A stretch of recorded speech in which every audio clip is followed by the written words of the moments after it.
আসসালামু আলাইকুম সুপ্রিয় দর্শক, দেশ ও দেশের বাইরে থেকে যে জায়গা থেকে আজকের এই প্রতিবেদনটি দেখছেন সবাইকে ওয়েলকাম করছি একটু হাসির খামার ইউটিউব চ্যানেলে নতুন আরেকটি ভিডিওতে। সুপ্রিয় দর্শক, আপনারা যারা নতুন খামারি আছেন তারা চিন্তা ভাবনা করতেছেন যে কোন বয়সের হাঁসটা দিয়ে শুরু করবেন, তাই তো ইনশাল্লাহ আজকে আপনাদের মাঝে আমি আছি। আপনাদের ইনশাল্লাহ বলার চেষ্টা করবো যে আপনারা নতুন খামারি কোন বয়সের হাঁসটা নিলে আপনার খামার শুরু করতে পারেন, খামার অথবা আপনার সফলতা আনতে পারেন ইনশাল্লাহ।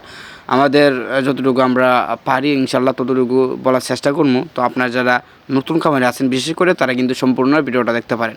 তো আপনারা যারা নতুন খামারে আছেন তো আপনারা যে সম্পূর্ণ ভিডিওটা ইনশাল্লাহ দেখবেন এবং কোন বয়সের হাঁসটা দিয়ে শুরু করবেন ইনশাল্লাহ তা বলার চেষ্টা করব।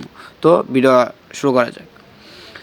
সুপ্রিয় দর্শক, আপনারা অনেকেই জানেন যে ডিমের জন্য হচ্ছে খাই ক্যাম্বেল, মাংসের জন্য জেন্ডিং বেজিং। আগে আপনাদের ওইটা চিন্তা করতে হইব যে আপনারা ডিমের জন্য করবেন নাকি মাংসের জন্য করবেন, এইটাই হচ্ছে মূল হিসাব।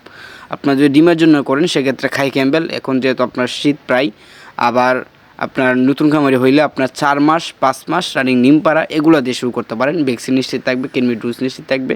তো আপনার এগুলো হাঁস দিয়ে খামারটা শুরু করতে পারেন।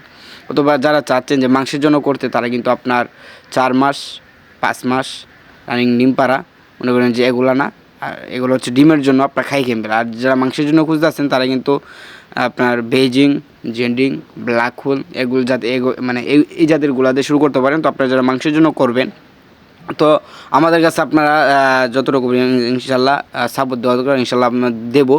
আর আপনাদের যাদের মাংসের খাই ক্যাম্বেল লাগবে, খাই ক্যাম্বেল ডিমের জন্য লাগবে, তারা কিন্তু আমাদের কাছে আছে 2 মাস 3 মাস 4 মাস 5 মাস রানিং ডিম পাড়া। তো আপনারা যারা ডিমের মুখোমুখি নিয়ে শুরু করতে চান ইনশাল্লাহ নিতে পারবেন। তো আপনারা যারা একবারে 2 মাস অথবা 3 মাস দিয়ে শুরু করতে চান তো ইনশাল্লাহ আমাদের সাথে যোগাযোগ করবেন। ইনশাল্লাহ আমরা আপনাদের বলে দেবো যে আপনারা কোনটা দিয়ে শুরু করবেন বা কীভাবে খামারটা করবেন। ইনশাল্লাহ আমরা বলে দেওয়ার চেষ্টা করবো যে আপনাদের কোন পথে গেলে আপনারা ইনশাল্লাহ সফলতা আনতে পারবেন। তো আমাদের কাছ থেকে নেওয়ার পর থেকে ইনশাল্লাহ যত ধরনের সাপোর্ট দেওয়া দরকার, ইনশাল্লাহ কীভাবে খাবার দিবেন, কীভাবে ডিম বেশি আসবে, ইনশাল্লাহ সব ধরনের সাপোর্ট ইনশাল্লাহ আমরা দিয়ে থাকি। তো আপনারা যাদের লাগবে ইনশাল্লাহ আমাদের স্ক্রিনে দেওয়া নাম্বার আপনারা যোগাযোগ করতে পারেন, অবশ্যই পেয়ে যাবেন।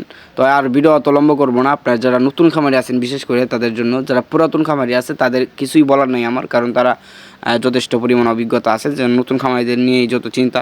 তো আপনারা ইনশাল্লাহ দেখে শুনে খামারটা করবেন। আর কোনো পরামর্শ অথবা হাঁস লাগলে ইনশাল্লাহ আমাদের ফোন দিবেন। তো সবাই ভালো থাকবেন, আসসালামু আলাইকুম।